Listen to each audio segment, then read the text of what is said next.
Artificial intelligence is completely dependent on algorithms to work.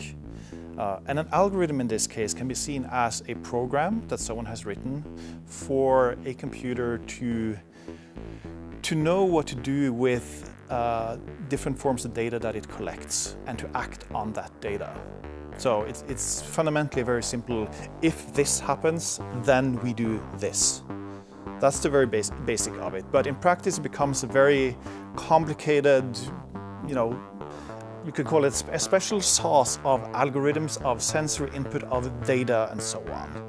And it's the way the Internet of Things works then is completely dependent on this massive collection of data. It's at the core of the technology. I can come with one example of what this can mean. That is currently under development in some places. Take the smart parking lot. In urban settings, finding a parking space for your car can be a big problem. So you have some developers that are trying now to create smart parking lots to know whether or not there's a car parked on it. And then, you are in your car, you want to park somewhere, you say, oh, find me a parking lot. And it knows, okay, on this street, just a block over, there's an available spot. Sounds great, this is exactly what you want with technology. But then, potential problems can arise.